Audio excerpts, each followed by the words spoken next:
ঘড়ির কাঁটা যখন 12টা ছুঁই ছুঁই, আপনি তখন হয়তো কেক বা বিরিয়ানির অর্ডারে ব্যস্ত। কিন্তু সবকিছুর আড়ালে তখন এক প্রবল সমস্যা।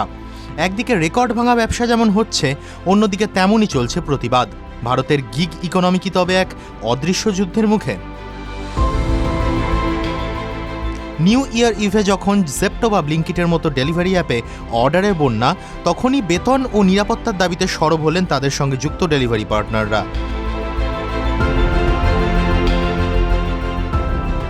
তাদের অভিযোগ, 10 মিনিটের ডেলিভারি প্রেশার আর অ্যালগরিদমের খাঁচায় বন্দী হচ্ছে তাদের জীবন। যদিও এর পাল্টা তথ্যও রয়েছে, আর সেই তথ্য দিলেন জোম্যাটোর প্রধান দীপিন্দর গোয়েল। তার দাবি, ওই 31শে ডিসেম্বর ও 1 জানুয়ারির রাতেই 4,50,000 ডেলিভারি পার্টনার 75 লক্ষ অর্ডার ডেলিভারি করেছেন, আর এই অর্ডার দিয়েছিলেন সব মিলিয়ে প্রায় 63 লক্ষ গ্রাহক। তার বক্তব্যে এটা স্পষ্ট, ডেলিভারি পার্টনারদের কোনো ধর্মঘটই কাজে আসেনি। গোয়েল বলছেন, সমস্যাটা দরজায় কলিং বেল টিপলে শুরু হয় না, সমস্যাটা দেখা যায় আমাদের মানসিকতায়। আমরা সস্তায় পরিষেবা চাই, কিন্তু যে মানুষটি সেই খাবার আনছে তার দারিদ্র্য দেখে আমরা অস্বস্তি বোধ করি। তবে শ্রমিক সংগঠনগুলোর প্রশ্ন অন্য। বিমা নেই, নিশ্চিত আয় নেই, শুধুমাত্র ইনসেন্টিভের লোভে কতদিন প্রাণের ঝুঁকি নিয়ে বাইক ছোটাবেন এই যুবকরা?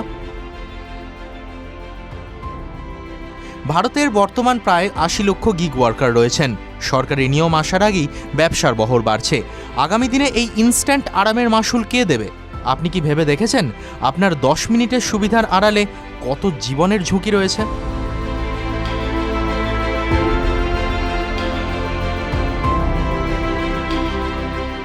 TV9 Bangla digital.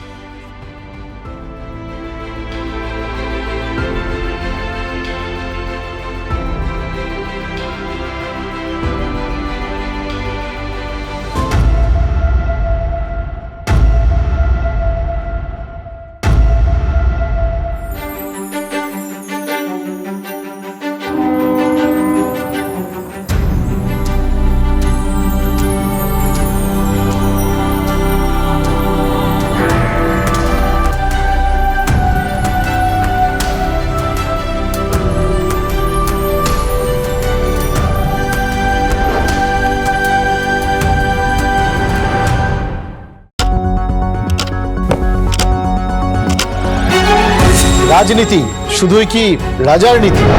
রাজা উজিরের চোখে নয়, আপনার আমার চোখে সমাজের ছবি। কঠিন কথা সহজভাবে না বললেই নয়, না বললেই নয়। প্রতিদিন রাত 9টায় TV9 বাংলায়। TV9 বাংলা না দেখলেই নয়।